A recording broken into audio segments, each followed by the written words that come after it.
Hello guys, good evening all. So আমি আজকে আমার ডিনারের জন্য আমি দিনে একবারই খাবার খাই, সেটাই মেন মিল। সো সেটার জন্য আজকে আমি আর কি দুপুর মানে সকালের দিকে একটু হেভি খাওয়া হয়েছিল আমার, সেই কারণেই আমি রাতের ডিনারটা একটু সিম্পল রাখছি। সিম্পল মানে খুব গরম পড়েছে আমাদের এখানে, আর কিছুই করতে মন চাইছে না, তাই খুব সহজ পদ্ধতিতে কি করে এগ ফ্রাইড রাইস বানানো যায় আমি ওটাই দেখাচ্ছি, যেটা আমাদের বাঙালিদের জন্য ডিম দিয়ে পেঁয়াজ লঙ্কা দিয়ে ভাত ভাজা। আমার ভাত ভাজা খেতে খুব ভালো লাগে। এই যে আমি এখানে ইন্ডাকশনে একটু পেঁয়াজ ভেজে নিয়েছি। পেঁয়াজ ভাজার পরে আমি এবার একটু এর মধ্যে লঙ্কা কুচি দিয়ে দেবো। এই যে আমি এতটা পরিমাণে লঙ্কা কুচি দিয়ে দিলাম।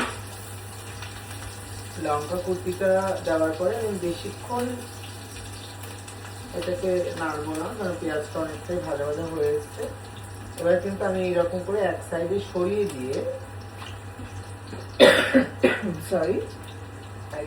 সরিয়ে দিয়ে আমি কিন্তু এর মধ্যে ডিমটাকে ভেঙে দেবো। আমি এখন থেকে একটু একটু করে ইন্ডাকশনে রান্না করারও অভ্যাস করছি, বিকজ সবাই তো জানো গ্যাসের অনেক ক্রাইসিস। তা বলে এমন নয় যে আমার গ্যাস শেষ হয়ে গেছে বলে আমি ইন্ডাকশনে করছি। আমার ইন্ডাকশনে রান্না করতে বেশ ভালোই লাগে, মানে বেশ মন্থর গতিতে সুন্দর করেই হয় রান্নাটা। তো আমি এখানে ডিমটা দিয়ে দিয়েছি। ডিমটা দেওয়ার পরে আমি হাত ধুয়ে নিলাম। হাত ধুয়ে নিয়ে আমি এর মধ্যে একটুখানি নুন দিয়ে দেবো। একটুখানি নুন দিয়ে দিলাম। নুন দিয়ে আমি ডিমটাকে সুন্দর করে একটু ফ্রাই করে নিচ্ছি। আমি ডিমগুলোকে খুব একটা বেশি ভাঙবো না, একটু বড় বড়ই রাখবো, যাতে মানে ভাতের সাথে পাওয়া যায় একটু ডিমটা। এবারে পেঁয়াজ দিয়ে লঙ্কা দিয়ে সবকিছু দিয়ে সুন্দর করে মিলিয়ে দিলাম। খুব ইজি এটা রান্না করা, জানো, আর আমার খুব ভালো লাগে এটা খেতে।